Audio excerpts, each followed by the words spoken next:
In the wind-swept plains of Wyoming, where endless horizons stretch towards snow-capped mountains and the values of the Old West still run deep, unfolds a story that will restore your faith in the power of standing up for what's right. This is the tale of Tobias Ridge Calloway, a wealthy cattle baron who discovered that true strength isn't measured by the size of your ranch, but by your willingness to protect those who cannot protect themselves. If you're ready for a story that will remind you that heroes still walk among us and that sometimes one person's courage can change everything, smash that like button and subscribe for more incredible tales of human compassion and justice. Don't forget to let us know in the comments which city you're watching from. We love connecting with our amazing global community. An unexpected arrival. The November wind was howling across the Calloway Ranch when Ridge first saw the old pickup truck struggling up his mile-long gravel driveway.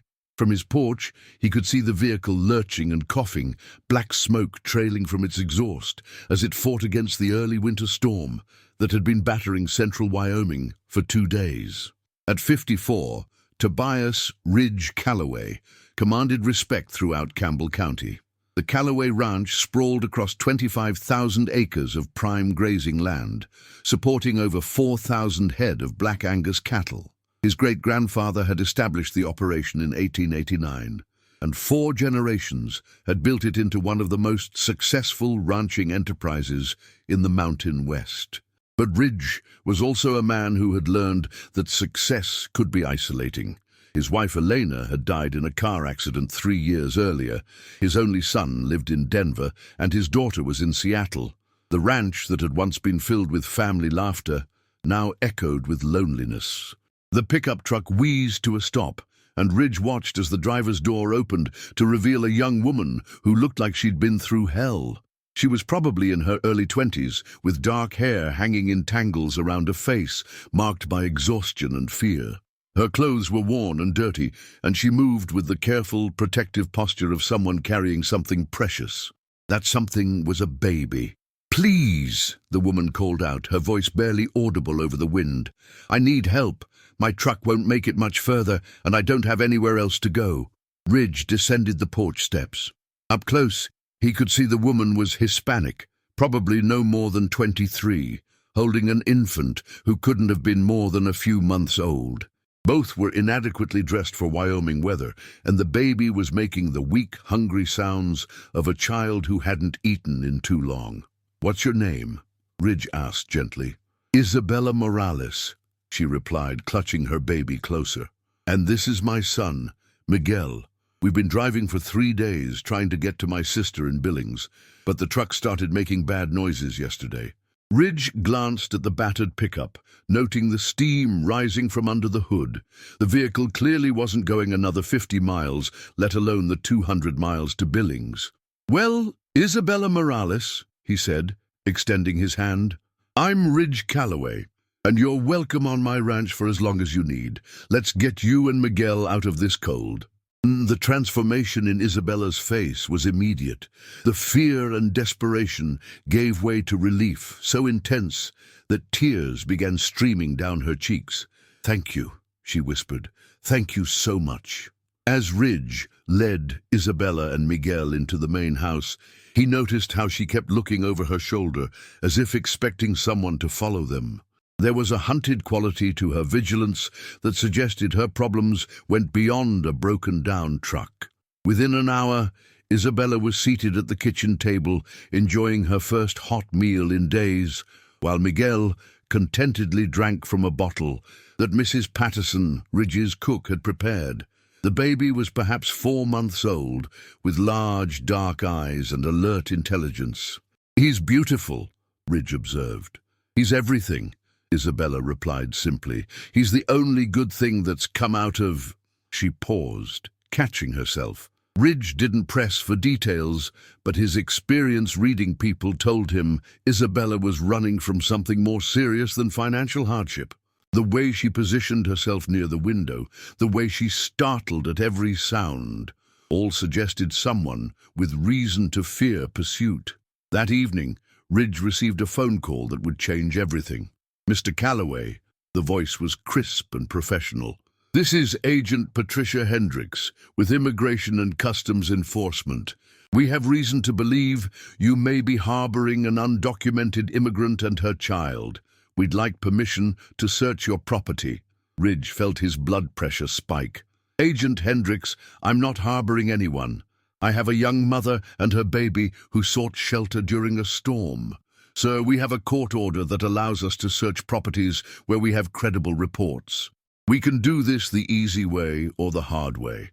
What you can do," Ridge replied, his voice taking on steel, "is present your warrant to my attorney. Until then, you're not setting foot on my property." After ending the call, Ridge understood what he'd suspected. Isabella was undocumented, which explained her fear. But more troubling was that ICE had learned of her presence less than 12 hours after her arrival. Someone had reported her. Someone was actively hunting this young mother and her infant son. Ridge found Isabella in the kitchen, feeding Miguel his evening bottle.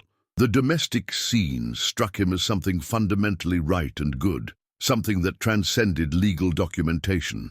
"Isabella," he said gently, "we need to talk." The fear that flooded her face told him she'd been expecting this. "Are you going to turn us in?" Ridge looked at this young woman, at the baby who had already begun to smile when Ridge spoke to him. "Not a chance," he said firmly, "but I need to know what we're dealing with if I'm going to protect you properly." Isabella's story, told in whispers as Miguel slept, was heartbreaking. She had entered the United States illegally 3 years earlier, fleeing abuse and seeking opportunity. She had found work, learned English, and begun building a life. Then she had met Carlos Morales, an American citizen who promised to marry her and help her obtain legal status. Instead, he trapped her in a relationship marked by control, violence, and threats. When she became pregnant, Carlos became even more possessive, viewing Miguel as his property. "I escaped 6 months ago," Isabella explained. "I took Miguel and ran, but Carlos has connections. He knows people in ICE. He's been hunting us, using the system to try to force me back." Ridge felt cold rage building. This wasn't about immigration law. This was about a man using privilege to terrorize a young mother. "He can't have him," Isabella whispered. "I won't let him raise Miguel to be like him." "You're not going to die," Ridge said firmly. "And he's not going to take Miguel. They'll have to get past me first." Drawing the battle lines, dawn broke cold and clear over the Callaway Ranch. Ridge had been awake since 4 a.m., his mind racing through the implications of his decision. By 6 o'clock, he was on the phone with his attorney, Winston Burke. "Ridge, harboring an undocumented immigrant could result in federal charges," Winston warned. "Fines, possible jail time, unwanted attention." "Winston, I'm providing emergency shelter to a mother and infant during a winter storm. If that's illegal, then the law is wrong." "The law doesn't care about your moral objections. ICE has broad authority." "Then let them present their warrant properly, through appropriate channels, with you present," Ridge interrupted. "I won't be bullied by federal agents." Ridge had spent the morning making crucial phone calls. Sheriff Tom Bradley, his childhood friend, understood the situation. Dr. Patricia Whitman, who had delivered Ridge's children, grasped the medical needs of infants and new mothers. And Marcus Standing Bear, chairman of the Northern Arapaho Tribal Council, offered perspective on federal immigration enforcement. "The feds don't have unlimited authority on tribal land," Marcus explained. "The Callaway Ranch borders the reservation. If things get complicated, we might provide options." At 9 a.m., 3 black SUVs turned into the ranch driveway, moving with federal law enforcement precision. 8 agents in tactical gear emerged, as if preparing to assault a criminal stronghold rather than question a rancher. Agent Patricia Hendricks was a tall, severe woman who approached with confident authority. "Mr. Callaway, we have a warrant to search your property for undocumented immigrants." Ridge remained seated in his rocking chair, projecting calm authority. "Agent Hendricks, present that warrant to my attorney, Winston Burke, who should arrive within the hour. Until he's reviewed it, you're welcome to wait in your vehicles." "Sir, we don't need your permission to execute a federal warrant." "No, but you need to execute it legally. Since I'm not resisting, there's no urgency justifying proceeding without proper legal review." The standoff was interrupted by Sheriff Bradley's arrival, followed by Winston Burke's Mercedes. Ridge had called in his support network exactly when needed. Sheriff Bradley approached with easy confidence. "Morning, Ridge. Agent Hendricks. I understand you folks are planning some operation on private property in my county. Thought I should ensure everything proceeds according to law." Agent Hendricks bristled. "Sheriff, this is federal matter. We don't require local assistance." "Maybe not, but you do require local cooperation to avoid complications. This is a tight-knit community. We look after our own." Winston Burke reviewed the warrant with meticulous attention. After several minutes, he frowned. "Agent Hendricks, this warrant is remarkably specific.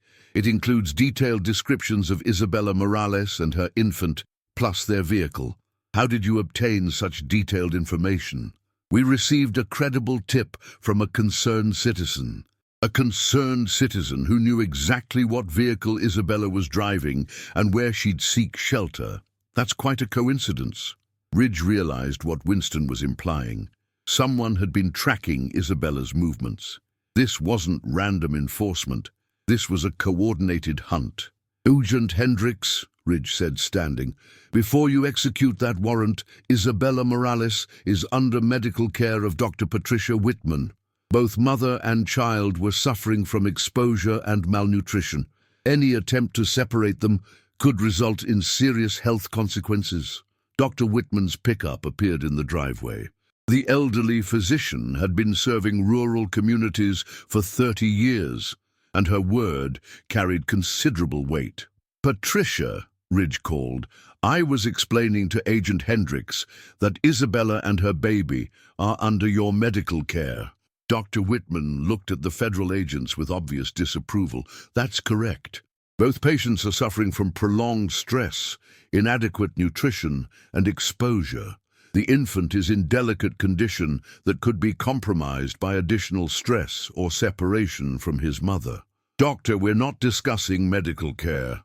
We're discussing legal status," Agent Hendricks said impatiently. "Agent Hendricks," Dr. Whitman replied icily, "I'm discussing my patient's welfare. Any action separating this mother from her infant could result in medical complications I'll hold you personally responsible for." Another vehicle arrived. A truck bearing Northern Arapaho Tribal Police insignia. Marcus Standing Bear emerged with 2 tribal officers who positioned themselves with quiet authority. "Ridge," Marcus nodded. "Heard you might need perspective on federal jurisdiction and tribal sovereignty." Agent Hendricks looked around at the growing crowd of local officials who had materialized to support Ridge's position. What should have been simple immigration enforcement was becoming a complex standoff involving multiple jurisdictions. "Mr. Calloway," she said through gritted teeth, "we're prepared to execute this warrant with or without cooperation, but I'm giving you one last chance to produce Isabella Morales voluntarily." Ridge looked at the federal agent, then at the local officials supporting his decision, then at the house where a young mother was watching, holding her infant son. "Agent Hendricks," he said quietly, "Isabella Morales and her son are guests in my home, under my protection, and under Dr. Whitman's medical care. If you want to take them, you'll have to go through all of us, and that won't be as simple as you think." The stand, what happened next, would be talked about in Campbell County for decades. As the standoff intensified, word spread through the rural community with prairie fire speed. By noon, over 50 people had gathered on Ridge's property, transforming simple immigration enforcement into a test of fundamental American values. The crowd included ranchers who had done business with Ridge for decades, church members where Elena had been beloved, veterans who understood protecting those who couldn't protect themselves, and Native American activists with their own perspective on federal authority versus human rights. "This isn't about immigration law," declared Rosa Martinez, president of the local Hispanic cultural organization. "This is about whether we'll let government agents terrorize a young mother and baby." Agent Hendricks found herself in an increasingly untenable position. What should have been routine deportation was becoming a public relations nightmare, with local television crews arriving and social media posts about the standoff going viral. "Mr. Calloway," she said, pulling Ridge aside, "you're making this more complicated than necessary. We're just doing our job. Your job is to enforce law fairly and humanely. What you're doing is hunting a young mother on behalf of someone using connections to terrorize them." "I don't know what you're talking about. Agent Hendricks, my attorney spent the morning making calls. We know the warrant was obtained based on information from Carlos Morales, Isabella's abusive ex-boyfriend. He has ICE connections and has been using them to track her for months. This isn't law enforcement, it's harassment." The agent's expression flickered, suggesting Ridge's information was accurate, but she maintained her official stance. "Regardless of how we obtained information, she's in the country illegally and subject to deportation. Then let proceedings happen through proper channels, with legal representation, without separating her from her infant," Ridge countered. The conversation was interrupted by someone neither expected. Carlos Morales himself, driving an expensive SUV with two men who looked like private security. Carlos was tall, well-dressed, with aggressive confidence that comes from never having authority seriously challenged. He approached Ridge with swagger. "Mr. Calloway, I appreciate you taking care of Isabella and my son, but it's time for them to come home. We can work this out like civilized men." Ridge studied Carlos with the calculating gaze he used to evaluate livestock. What he saw was someone accustomed to using intimidation to get what he wanted, viewing Isabella and Miguel as possessions.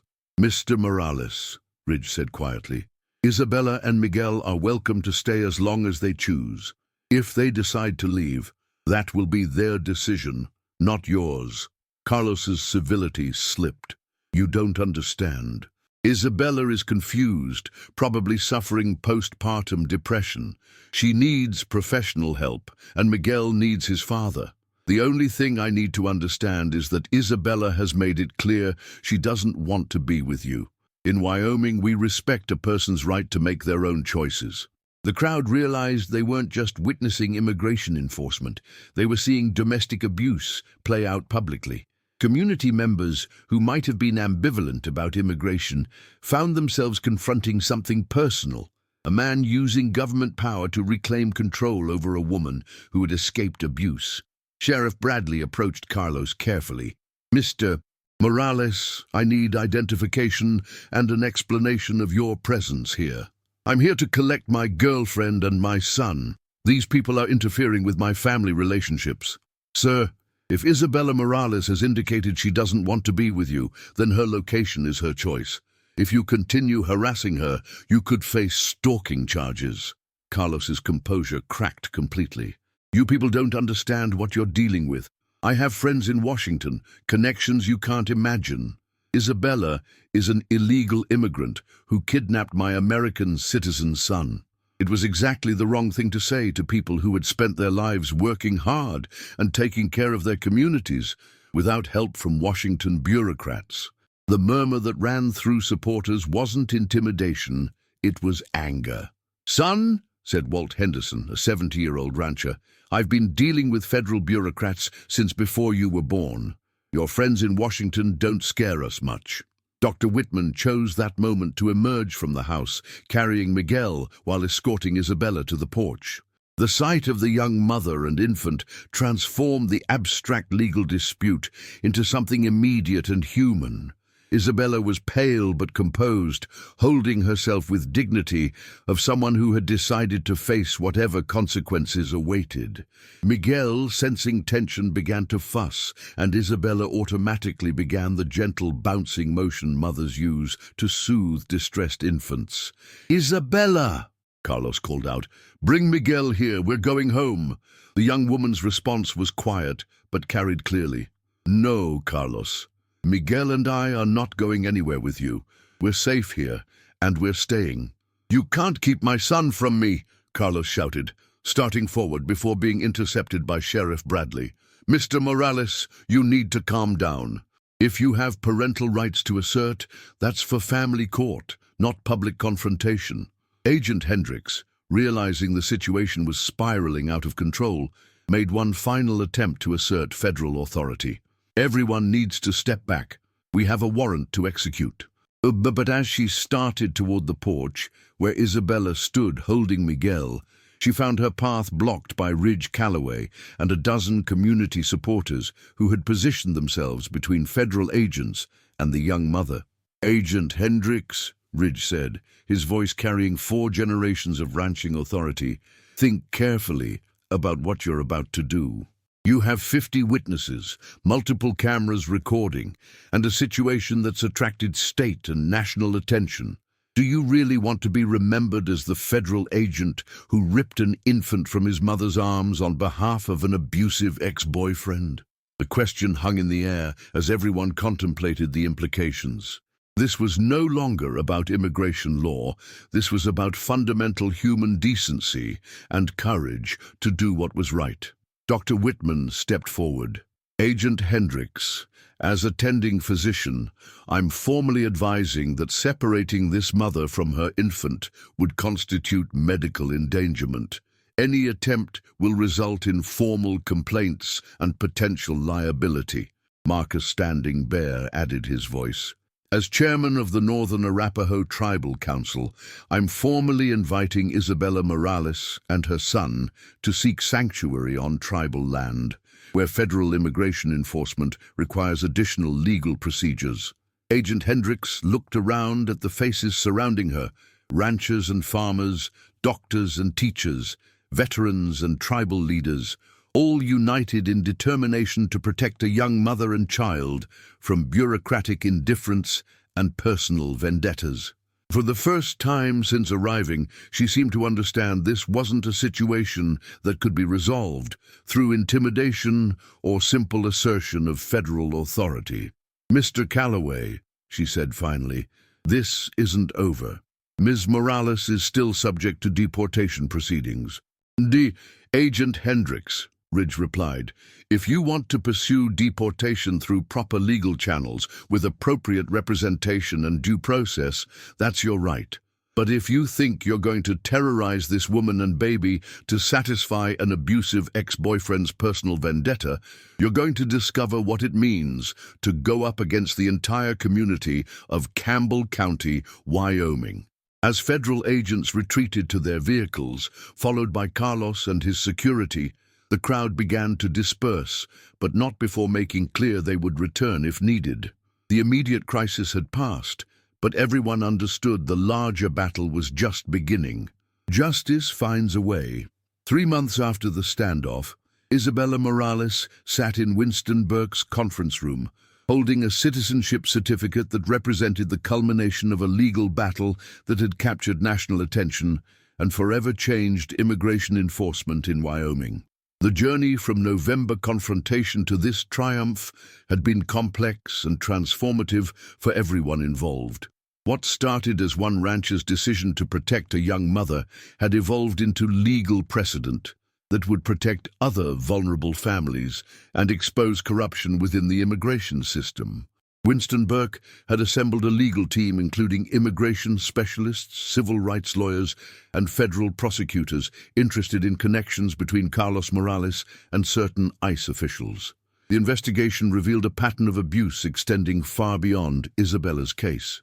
"The key breakthrough," Winston explained, "came when we demonstrated that Carlos had been paying ICE informants to track Isabella's movements and used false information to obtain the deportation warrant. Once we proved enforcement was corrupted by personal motives and potentially illegal payments, everything changed." Dr.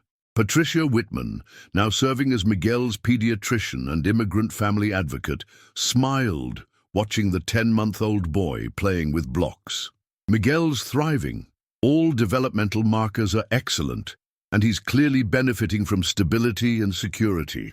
The stability Dr. Whitman referenced was more than physical safety.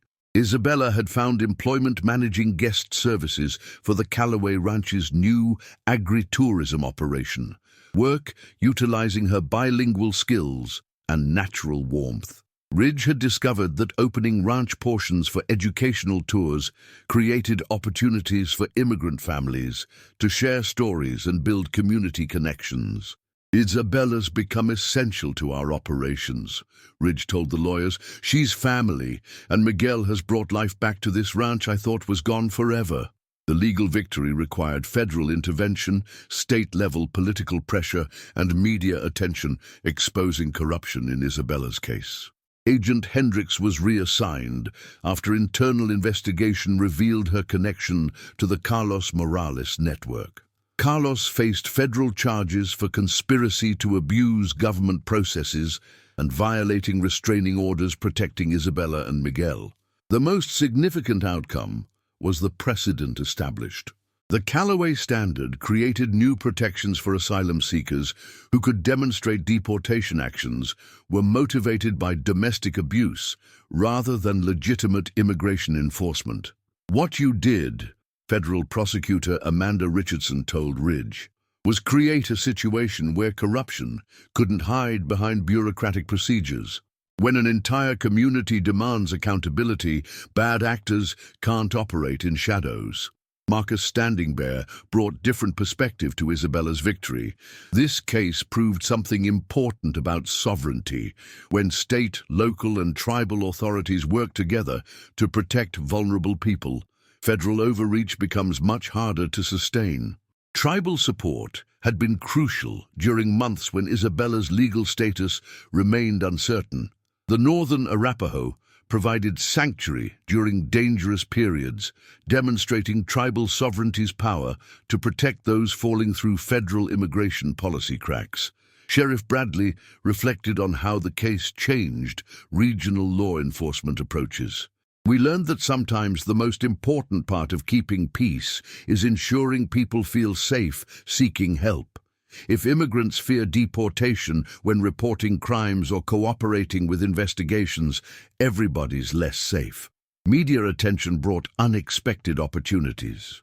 Isabella's story resonated with people understanding the fundamental injustice of using government power to enable domestic abuse.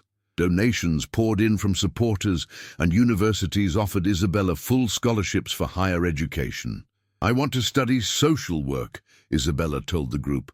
Miguel balanced on her hip as he babbled in Spanish and English. "I want to help other women in situations like mine. Ridge has shown me that people with power can make a difference when they choose to help others." Ridge, now 55 and visibly changed by the experience, smiled watching Isabella interact with confidence. The frightened woman who had arrived in a broken pickup had transformed into a poised advocate speaking regularly at conferences about immigration reform and domestic abuse prevention. "The funny thing is that I thought I was helping Isabella and Miguel, but they saved me. After Elena died, this ranch felt like a monument to the past. Now it feels like a place where the future is being built." Indeed, the future Ridge referenced was taking tangible form. The Callaway Ranch had become a model for sanctuary agriculture, farms providing employment, housing, and community support for immigrant families while working within legal frameworks. 6 months later, the ranch hosted its first annual Heritage Days celebration, bringing together families from across the region to celebrate diverse cultural traditions that shaped Wyoming's history. Isabella served as event coordinator, her skills making her essential to the festival's success. As Ridge stood on his porch watching hundreds of families enjoying food, music, and demonstrations on his land, he reflected on how completely his life had changed since that November day when a frightened young woman knocked on his door.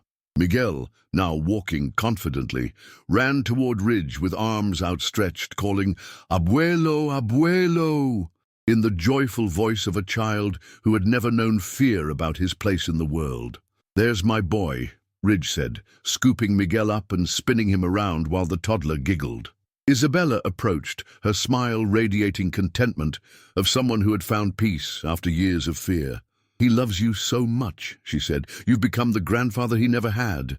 Too, and he's become the grandson I never knew I was missing, Ridge replied, settling Miguel on his shoulders. Sometimes the most important family members are the ones you choose. As the sun set over Wyoming plains, the Callaway Ranch bustled with sounds of children playing, adults sharing stories, and musicians creating beautiful fusion music reflecting the community's diversity. Conclusion. The story of Ridge Callaway, Isabella Morales, and little Miguel proves that true wealth isn't measured in acres or cattle, but in the courage to stand up for what's right when others need protection. What began as one woman's desperate search for safety became a community's declaration that justice matters more than bureaucracy, that families belong together, and that the powerful have a responsibility to defend the vulnerable. Today, Isabella works as a victim's advocate while pursuing her master's degree, helping other women escape abusive situations. Miguel is a thriving toddler who speaks 3 languages and considers the vast Wyoming plains his playground. And Ridge has discovered that opening his ranch to those in need didn't diminish his legacy. It fulfilled it in ways he never imagined. The Callaway Ranch continues serving as a model for sanctuary agriculture, proving communities can solve problems that seem intractable when people come together based on shared values rather than political divisions. The Callaway Standard has protected dozens of families from immigration abuse, and Heritage Days has become a regional tradition, strengthening bonds between communities once divided by language and culture. But perhaps the most important lesson is this. When someone cries, "Don't let them take my baby," there are still places in America where good people will stand up and say, "They'll have to get past us first." Sometimes, the most powerful force isn't government authority. It's the simple determination of ordinary people to do what's right. If this incredible story of courage, justice, and chosen family moved you, please hit that like button and share it with someone who needs to be reminded that heroes still walk among us. Subscribe for more amazing tales that prove love conquers fear and that standing up for what's right always matters. Don't forget to let us know in the comments which city you're watching from. We love hearing from our global family who believes in the power of community and compassion. Have you ever witnessed someone stand up for what's right when others needed protection? Share your story in the comments below. Your experience might inspire someone else to find courage to act when justice hangs in the balance. Remember, we all have the power to be someone else's hero when the moment calls for it.